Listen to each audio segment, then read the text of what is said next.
Bonjour à tous, ravi d'être avec vous aujourd'hui. Je m'appelle Laurent Tégaro, je suis responsable des achats des produits libre-service d'épicerie pour les grandes épiceries de Paris.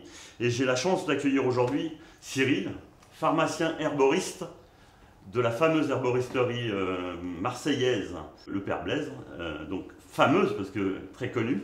Et j'aimerais aujourd'hui qu'on puisse profiter de toutes ces connaissances pour pouvoir partager un moment ensemble. Merci Laurent, merci de nous recevoir ici. Avec plaisir. Et donc, je vais vous parler de cette fameuse pharmacie herboristerie du Père Blaise. Cette pharmacie a été fondée en 1815 à Marseille par Toussaint Blaise, alors guérisseur de son état, natif des Hautes-Alpes. Alors, il n'y a rien de religieux dans le Père Blaise, même si très souvent on nous demande des conseils. Mon père, bonjour. Non, c'est juste que c'est les notables des villages. C'était le père un tel, la mère un tel. Voilà. Il a posé ses valises à Marseille pour deux raisons. La première, c'est la proximité immédiate avec le port de commerce, à l'époque florissant et plein d'espoir, qui lui a permis d'enrichir son arsenal thérapeutique de plantes en provenance des quatre coins du monde. Aujourd'hui, nos plantes proviennent toujours des quatre coins du monde, même si naturellement, on privilégie exclusivement, dès lors qu'on le peut, l'origine France et tout particulièrement Provence. Un exemple, il suffit pour avoir l'appellation herbe de Provence que les plantes soient assemblées en Provence. D'accord. C'est pas notre dynamique. Notre thym, par exemple, qui constitue les herbes de Provence naturellement, lui est cultivé à Traits. Le romarin est cultivé à Égalière, à la limite du 13 et du 83. C'est vraiment un de mes engagements de qualité. Et je pense que ce n'est pas étranger à votre décision de nous avoir choisis. Ça convient tout à fait à la philosophie de référencement des produits à la grande épicerie de Paris. Et donc je suis très heureux qu'on puisse découvrir un petit peu ensemble ce qu'on peut faire avec toutes ces herbes, tisanes. J'en oublie, je ne suis pas le plus technique des... On peut faire plein de choses avec les plantes. Tout d'abord, c'est l'occasion pour moi de parler de, puisque ça va être un peu le fil rouge de la journée, de vous parler de phytothérapie. Alors, qu'est-ce que c'est que la phytothérapie? La phytothérapie, en fait, c'est se soigner par les plantes. Pour moi, ça englobe l'aromathérapie, qui concerne, donc c'est se soigner par les huiles essentielles qui sont extraites des plantes, et ainsi que l'herboristerie. L'herboristerie, c'est pour moi l'utilisation de la plante sèche sous forme de tisane, comme on va le voir aujourd'hui. Et vraiment, dans la pharmacie herboristerie du Père Blaise à Marseille, notre cœur de métier, c'est de prendre soin de la santé des gens naturellement. Alors évidemment, avec les tisanes lorsqu'on le peut, mais par exemple dans le cas d'un enfant qui a des problèmes d'acné, à qui on va conseiller bardane, plantain, pensée sauvage, des plantes dépuratives de la peau, on imagine bien que l'observance du traitement va être compliquée. Faire une tisane 3 fois par jour quand on est au collège ou au lycée, pas possible. Bon. C'est pour ça qu'on propose différentes formes galéniques qui sont exclusivement réalisées au sein de nos préparatoires qui se situent au premier étage de la pharmacie, puisque les gens ne peuvent découvrir que la partie émergée de l'iceberg, donc la partie accessible au public, mais nous sommes sur tout un immeuble avec des préparatoires où nous réalisons différentes formes galéniques. Qu'est-ce qu'une forme galénique? C'est par exemple une gélule, un ovule, une préparation de tisane qui est une forme galénique différente. Et donc, le Père Blaise avec un Z, c'est une de nos particularités, propose tout un tas de produits pour prendre soin de la santé des gens naturellement. C'est vraiment notre cœur de métier. Même si aujourd'hui, je suis là, entre autres, pour vous présenter une utilisation détournée des plantes, une utilisation détournée par rapport à notre usage initial qui est pour la santé. Là, en l'occurrence, une utilisation gustative. En même temps que nous parlons, je vais en profiter pour lancer une infusion à chaud qui est peut-être le mode de préparation le plus connu, en tout cas le mode d'utilisation le plus connu des plantes sèches. Et ensuite, au cours de cet atelier, je vous présenterai d'autres manières d'utiliser les plantes. D'accord. Sous forme d'infusion à froid, de sirop et même de cocktail. Alors j'ai une petite question juste pour commencer comme ça. Une infusion à chaud, température de l'eau, selon la plante, selon... C'est une excellente question. Sur les tisanes gustatives, en moyenne, on va être entre 70 et 80 degrés. Un peu à la manière des thés. Pourquoi? Parce que justement, certaines de nos tisanes gustatives contiennent du rooibos. Ce rooibos qu'on appelle improprement thé rose, puisque ce n'est pas un thé, il ne contient pas, à la différence du maté ou du café, de la théine ou de la caféine qui va aller stimuler le système nerveux. C'est pour ça qu'on peut en boire tout au long de la journée. Et en cas d'infusion un peu trop prolongée, ou d'infusion ne serait-ce qu'à 100 degrés, on peut parfois avoir un petit peu d'amertume. Or là, comme nous sommes dans le gustatif, on va se limiter à ça.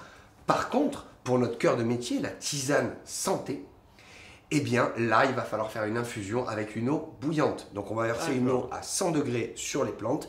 Et pour le cas particulier, alors c'est pas tellement dépendant de la plante, même si certaines sont plus sensibles que d'autres, mais de la partie de la plante utilisée. Par exemple, pour tout ce qui est racines, écorce, semences, on va faire ce qu'on appelle une décoction. Une décoction, on va faire bouillir la partie de la plante dans l'eau pendant quelques minutes, puis ensuite laisser infuser. C'est parti. On va lancer l'infusion puisqu'on recommande de faire infuser les plantes au moins 10 minutes pour une infusion à chaud. C'est particulièrement vrai dans le cadre de nos tisanes santé, où là, pour extraire 100% des principes actifs, en tout cas le maximum, on va faire une infusion avec une eau vraiment à 100 degrés. Et les 10 minutes sont nécessaires. Et les 10 minutes sont nécessaires afin d'extraire les principes actifs à différentes plages de température. Ce qui va être intéressant, c'est de voir l'évolution de la couleur. Et on reviendra sur cette couleur ultérieurement. Du coup, je vais la laisser en présentation. Il y a déjà une belle couleur qui s'installe. Il y a déjà une belle couleur, mais ça ne va pas rester. Est-ce qu'on peut tenter autre chose? Essayer autre chose? Bien sûr. Alors qu'est-ce qu'on peut... Je pensais également vous parler un peu de certaines plantes. Et je vais commencer par deux particulières dont j'aimerais tout particulièrement vous parler. Donc une qu'on retrouve dans certaines de nos tisanes gustatives, c'est l'hibiscus. L'hibiscus, peut-être que vous le connaissez déjà, on l'appelle aussi le carcadé. Un autre de ses noms vernaculaires, c'est le bissap. Vous avez probablement déjà bu un jus de bissap. Donc, ce que je vais faire, je vais le mettre à infuser. Là, une infusion à froid, c'est juste pour, puisqu'on est sur le gustatif, donc pourquoi ne pas coupler au plaisir des papilles le plaisir des yeux? Et lors des préparations gustatives, est-ce qu'il reste des bienfaits de la plante? Bien sûr. Bien sûr. C'est pour ça que, par exemple, la tisane marseillaise fait partie de la gamme bien-être. Ça va être une tisane, et je vais revenir sur les propriétés de certaines plantes que l'on retrouve dans cette tisane. Là, en l'occurrence, il n'y a pas d'hibiscus, mais par exemple, l'hibiscus, lui, contient des acides, en particulier de l'acide ascorbique, c'est la fameuse vitamine C. Donc moi, par exemple, j'utilise très souvent ça le matin, associé à du maté. Le maté va aller stimuler le système nerveux à la manière d'un café, sans avoir le problème des dents qui jaunissent un peu avec le café. L'hibiscus va avantageusement remplacer la vitamine C chimique. On concilie le plaisir à la santé.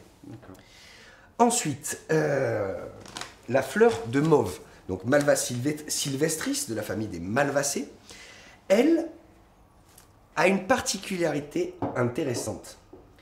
Sa couleur en infusion, du fait de la présence d'anthocyanes, va nous donner une indication sur le pH de l'eau. Et ça va être la petite surprise que j'espère assez visuelle. Bien, un peu d'eau pour cet atelier simplement froide, ce qui va nous permettre de voir l'évolution. Et l'infusion à froid, un temps d'infusion un peu plus long? L'infusion à froid, le temps d'infusion est évidemment plus long. L'immense majorité de nos... Alors, pour nos tisanes santé, pas d'infusion à froid. Le but, c'est d'extraire les principes actifs pour chercher les propriétés. Pour le gustatif, j'adore l'infusion à froid. L'infusion à froid, par exemple sur une tisane qui s'appelle Maison Blaise, et sur beaucoup de nos tisanes gustatives, ça marche parfaitement avec la tisane du panier ou la tisane marseillaise. On peut déjà voir la coloration de l'eau.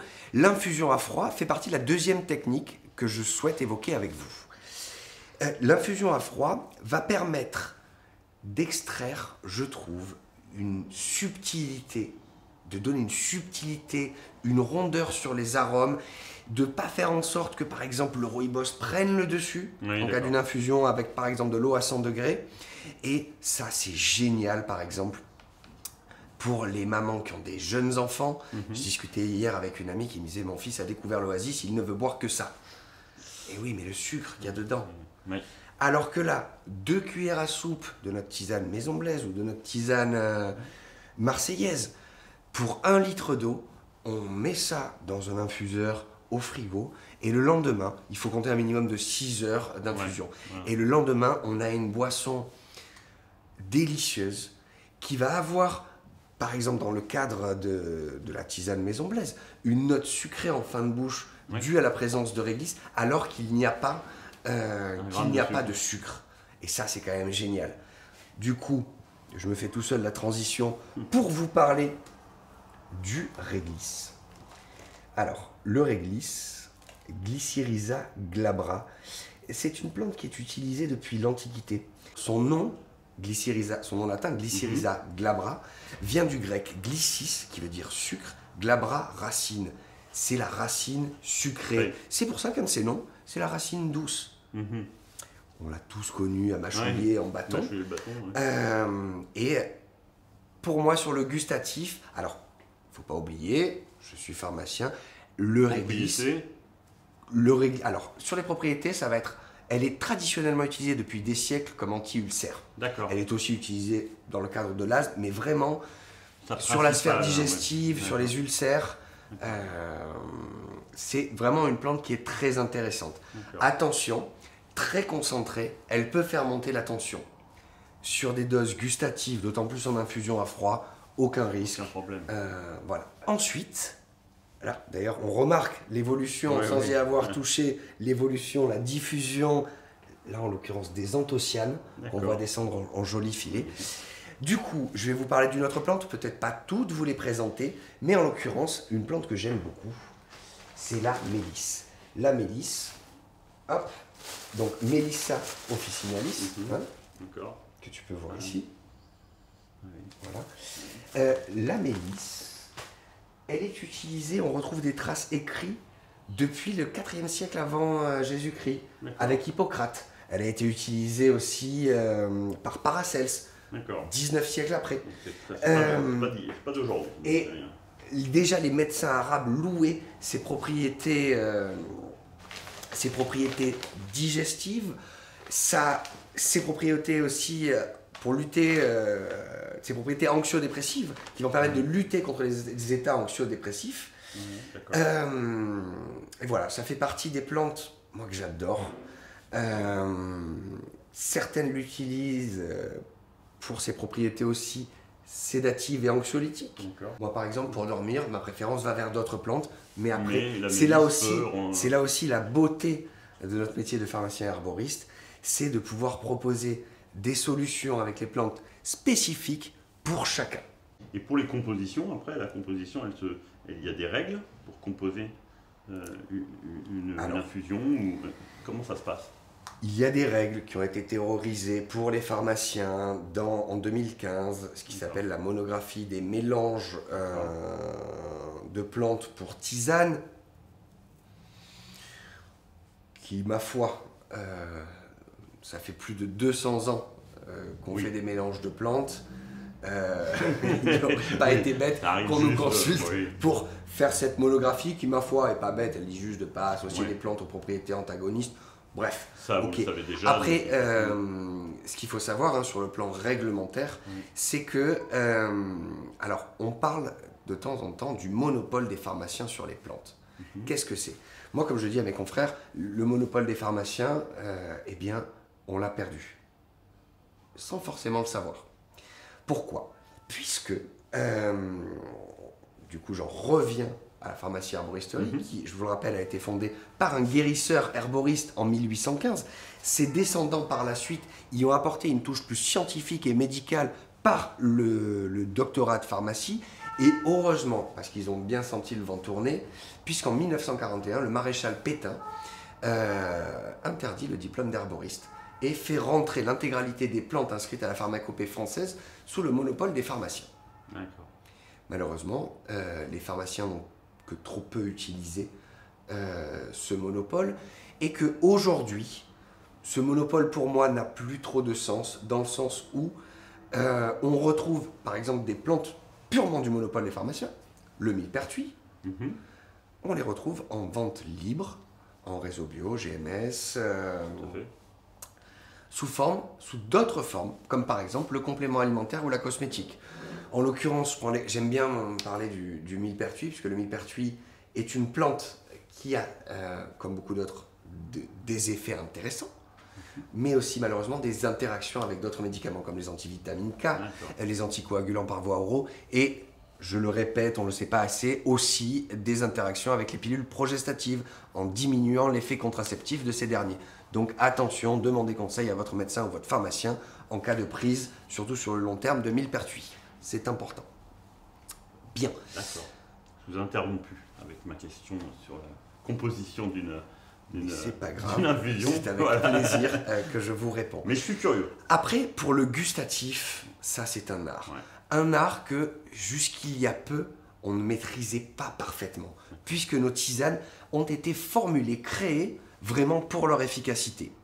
Et c'est pourquoi j'ai eu le plaisir d'aller chercher un mixologue qui officiait dans le premier 3 étoiles marseillais, et qui, quand il est arrivé il y a plus de 15 ans à Marseille, la première chose qu'il a fait, c'est de venir se présenter en demandant à rencontrer, en plus avec ces termes, en demandant de pénétrer dans la caverne d'Ali Baba pour justement voir, sentir, tester.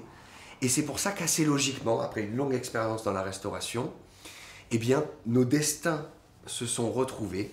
Et c'est justement Vincent Elliot, que je remercie, qui est à l'origine de ces créations de tisanes gustatives qui à la fois nous permettent de pouvoir vous les faire découvrir et qui a su marier avec une subtile habileté le goût et la beauté. Ces tisanes, en plus, c'est pour ça qu'on les retrouve dans des sacs transparents. Elles sont belles, mais surtout, et c'est quand même le but premier, elles sont bonnes. Alors par contre, petit conseil pour la conservation, on évite de les exposer directement au soleil, qui peut effectivement altérer leurs propriétés, aussi bien gustatives que leurs propriétés médicinales. Je suppose que vous vendez aussi les plantes brutes ou évidemment, monoplantes. C'est notre force. À partir du moment où une plante est autorisée en France et que l'on arrive à la trouver d'une qualité acceptable pour nous, et sachant que pour nous, comme dirait la veuve Clicquot, il n'y a qu'une qualité, la première, parce que c'est aussi une de nos particularités. En tant que pharmacie, nous avons l'obligation de rechercher tout un tas de marqueurs sur les plantes. On va s'assurer de l'absence de pesticides.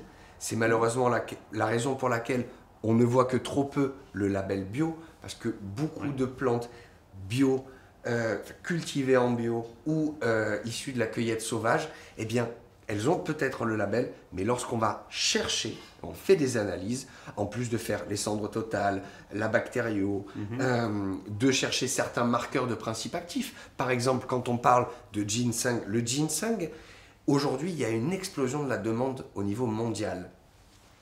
Or, il faut 6 ans pour que la racine ait son maximum de principes actifs, les ginsénosides. Eh bien, nous, comme pour les autres plantes, on va aller, dans un souci de qualité, analyser la concentration en principes actifs pour s'assurer que la plante n'a pas été récoltée trop tôt, qu'elle contient suffisamment de principes actifs. Et là, en l'occurrence, pour les gustatifs, et comme pour les autres, on s'assure de l'absence de pesticides.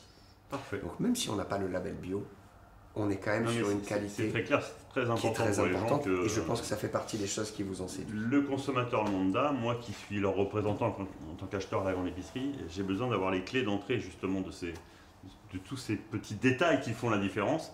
Et là, pour le coup, c'est très intéressant de pouvoir le partager. Mais je suis ravi. Alors, de quoi pouvons-nous encore parler du coup? Eh bien, donc on a vu l'infusion à chaud. Vous avez vu la couleur évoluer. On était sur un bleu presque marseillais au début. Là, on est parti sur un jaune Moins agréable. moins agréable visuellement. L'hibiscus, lui, bon, on connaît sa couleur, Ouais, oui. mais c'est assez intéressant. D'ailleurs, ce que je peux t'inviter à faire, c'est en prendre un petit pétale et à le croquer. Ouais, On sent tout de suite cette acidité, ce goût fruité que l'on retrouvera évidemment et qui est dû justement à la présence d'acide de fruits. c'est immédiat. Donc de l'acide, en l'occurrence, entre autres, de l'acide ascorbique, donc la fameuse vitamine C, et de la mauve qui prend un bleu océan que je trouve assez joli. Et donc c'est l'occasion, avant, puisque là on est sur l'infusion à chaud, l'infusion à froid, eh bien, de faire une petite démo visuelle. Alors là on va être un peu plus technique, quelques minutes. Ah, ouais. J'observe avec attention. Je vais essayer quand même de vulgariser. Oui. N'hésite pas à me Si dire j'ai des si je suis un questions, peu je trop me ferai hermétique. l'ambassadeur des consommateurs. Donc, la fleur de mauve, comme le pois bleu qu'on appelle Clitoria ternatea, son nom latin trouve toute son explication quand on regarde la forme de la fleur. Mais aussi le chou rouge ou la pomme de terre vitellote. Ce sont des plantes ou des légumes qui contiennent des anthocyanes. Les anthocyanes, et d'ailleurs j'imagine qu'à l'évidence vous vendez des choux rouges à la grande épicerie, eh bien nous donnent un indicateur sur le pH de l'environnement. D'accord. En l'occurrence, on voit que l'eau de la ville de Paris, je peux vous dire juste à la couleur qu'elle est un petit peu calcaire. Donc elle a un titre alcalinométrique complet, un KH un peu élevé. Son pH est supérieur à 7. D'accord. La conséquence de ça, c'est qu'on va tirer vers le bleu, voire même vers le violet. Si on était sur un contexte acide, par exemple un chou rouge qui pousse sur une terre acide, va plus tendre vers les rouges que vers le bleu-violet. Donc, tentons une modification de pH en utilisant un acide, Voilà. l'acide citrique, qui lui a un pH qui se situe entre 2 et 3. Eh bien, la présence d'anthocyanes nous donne un indicateur colorimétrique du pH du milieu. Je verse donc quelques gouttes de citron s'il veut bien couler. Hop là, un tout petit peu au début, on va touiller. Et là, Incroyable. alors garçon ou fille? Voilà.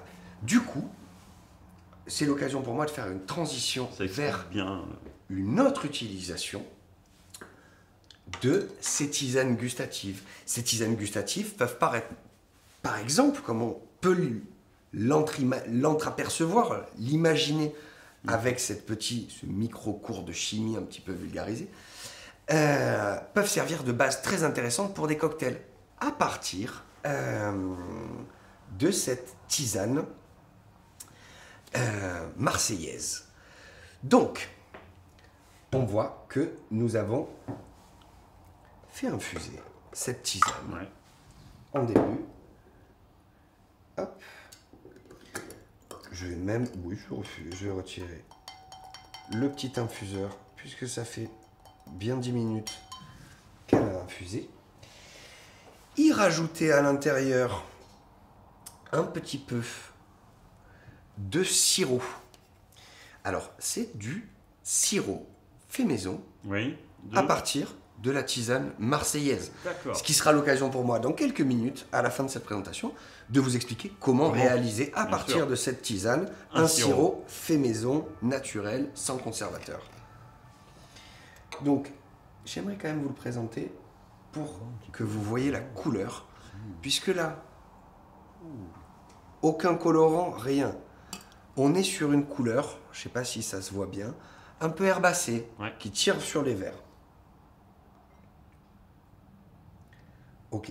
Si vous n'avez pas de sirop, naturel sans conservateur, du miel. Du miel. Mais sinon, on peut l'avoir naturel. En l'occurrence, on peut le boire naturel. Ah oui. L'infusion là, à on chaud. rajoute un petit peu de... Je vous ai montré l'infusion à chaud, l'infusion à froid. Là, c'est une idée de cocktail.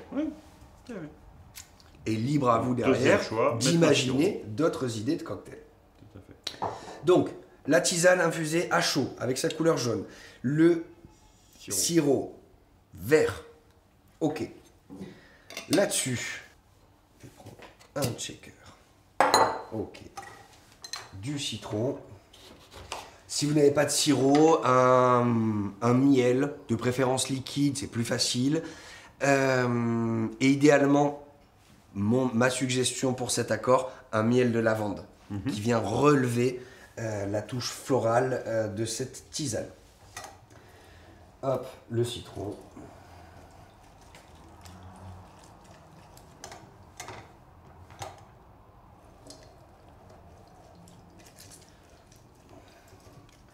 Alors ça prend pas beaucoup de temps, c'est très rapide. Et l'effet peut être très intéressant. On reçoit à l'improviste Ouais, des amis à la maison. Hop, le temps qui s'installe, on lance l'infusion et derrière on prépare les cocktails avec, je l'espère, une belle surprise visuelle. Oui. Excusez-moi d'avance, je suis pharmacien arboriste, pas bartender. Donc certains en regardant l'émission se rigoleront de l'imprécision de mes gestes, mais chacun son métier. Donc j'ai mis l'infusion à chaud, le sirop. On va quand même refroidir puisque la tisane est en Le principe est de le mettre à portée de tout le monde, donc c'est parfait que ce soit en live. Naturellement, là on va réaliser un cocktail sans alcool. Sans alcool, parfait. Libre à vous de rajouter de l'alcool dedans. La présence de sucre issu du miel ou du sirop, si on trouve qu'on n'a pas une main trop lourde, on peut trouver un parfait équilibre. Un équilibre sympathique. Alors, le jus de citron.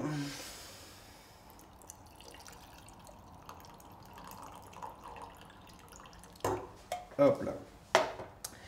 Et donc, je verse ma tisane chaude avec le sirop.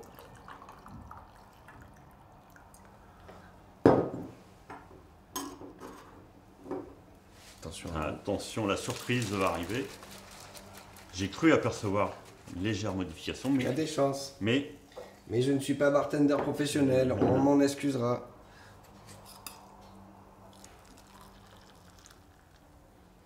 Incroyable.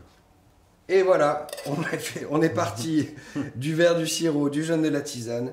Et on a un joli cocktail qu'on peut agrémenter. Après, les bartenders les mixologues seront bien meilleurs que moi, d'une rondelle de citron. On peut saupoudrer un peu ça donne envie. De tisane. Et surtout, maintenant, on peut le déguster. Je ne peux que t'inviter à la déguster. J'y vais alors. En tout cas, c'est légèrement tiède. J'aurais dû la checker un peu plus longtemps pour que ce soit froid. Moi, je le préfère, ce cocktail, froid. En tout cas, c'est très très très bon. Pas trop sucré. Non, c'est vrai, je l'aurais pas dit sinon. Même devant la caméra. Non, c'est vraiment très agréable. Effectivement, peut-être un peu plus frais. Mais là, on l'a fait en live très rapidement. Et donc, c'est déjà un exploit. Non professionnel du bar. Non, très très bien. C'est du coup l'occasion pour moi de passer sur la préparation de ce fameux sirop qu'on a vu dans Comment on s'y prend? Alors, un sirop, autant sirop maison, on met autant la même masse d'eau que le sucre. D'accord. Alors perso, je préfère aussi le faire avec du miel. Par exemple, 100 g de sucre, 100 g d'eau. Donc, un demi-kilo de sucre, un demi-litre d'eau. Ok, qu'est-ce qu'on fait? On va mettre à minima pour un demi-kilo de sucre et un demi-kilo d'eau. À minima 2 à 3 cuillères à soupe de tisane. Là-dessus, on fait chauffer, on touille. Dès que ça bout, on laisse petite trentaine de secondes d'ébullition, on coupe le feu, on mélange et on laisse macérer à minima 30 minutes. 30 minutes. Et là, on a un sirop qui, du fait de la présence de sucre à plus de 50%, permet une conservation sans ajout de conservateur. Pas de problème pour le conserver, on peut en faire à l'avance. Exactement. D'accord. C'est formidable, donc c'est pas très compliqué non plus. Voilà. Et voilà une utilisation détournée des plantes. Et j'aime parler de ces utilisations détournées parce que, par exemple, notre tisane la plus connue, elle s'appelait anciennement l'élixir de longue vie du Père Blaise. Elle s'appelle aujourd'hui la tisane du centenaire. Pourquoi la tisane du centenaire? Parce que lorsqu'on la prend, en fait, ça va permettre de drainer le foie avec un mélange synergique de plantes attention, je vais devenir dramatique, cholérétiques et cholagogues, c'est-à-dire qu'ils vont favoriser la sécrétion et l'excrétion de bile. On nettoie son foie, même si le corps a des fonctions naturelles de nettoyage de ses émonctoires. Après, est-il habitué, est-il préparé à nos vies d'aujourd'hui? Voilà. Donc c'est bien de lui donner un petit coup de... Par cure ou régulièrement? Je recommande à minima 2 cures de 20 jours par an. On prend soin de son foie. Il ne faut pas oublier que le foie accumule toute la fraction non métabolisée des médicaments, en particulier du paracétamol, une fraction de l'éthanol lorsqu'on picole trop. Bref, intéressant d'en prendre soin si on veut vivre plus sainement, âgé et en bonne santé. Et moi, c'est pour ça que je dis, cette tisane, on l'offre aux gens que l'on aime, parce qu'on veut les voir vivre longtemps en pleine forme. Donc ça peut faire l'objet d'un cadeau. Exactement. Par contre, à la différence des plantes que je vous ai présentées, là, on est sur des plantes qui vont drainer le foie. Donc, traditionnellement, on se dit pour le foie, artichaut, radis noir, eh bien, ces plantes vont aussi avoir un goût très amer. C'est pour ça Qu'est-ce qu'on fait pour contrecarrer tout ça? Exactement. Eh bien, on la boit froide. Alors, il faut la boire le matin à jeun. D'accord. Idéalement, pour juguler l'amertume, je recommande de la boire froide sans sucre. Donc, idéalement, on la prépare la veille au soir, de sorte à la boire froide le matin au réveil. Surtout pas de sucre. Le sucre et l'amertume, ça fait pas bon ménage. Par contre, de l'acidité. L'acidité, par exemple, du citron neutralise très bien cette amertume. D'accord. Parfait. C'est très intéressant. Voilà. Et pour terminer justement sur l'utilisation détournée de ces plantes, je vous ai tout à l'heure parlé de l'hibiscus, qu'on voit toujours là et qui a pris une magnifique teinte rouge. Eh bien moi, ça fait partie de mes plantes chouchou que je vais agrémenter dans certaines de nos tisanes santé, qui n'ont pas été formulées pour leur goût, mais pour leur efficacité. Eh bien, parce que j'aime bien ça, je vais agrémenter ces tisanes d'une pincée d'hibiscus pour leur donner un goût qui me convient. Pas de risque que ça annihile les propriétés des plantes avec lesquelles elle est mélangée. En cas de doute, si vous vous posez la question, contactez-nous. Oui, c'est ça. Voilà. Internet, téléphone, Blaise avec un Z, et on sera à votre disposition pour répondre gracieusement à tous vos conseils. Eh bien, merci Cyril de votre intervention, merci de ce moment partagé. Vous pouvez retrouver les produits du Père Blaise avec un Z à la Grande Épicerie de Paris et à l'herboristerie du Père Blaise, là aussi avec un Z, à Marseille. Sur le site internet. Voilà. Cyril. Merci beaucoup, merci Laurent, merci de nous avoir reçus et merci à vous. À bientôt à la Grande Épicerie de Paris.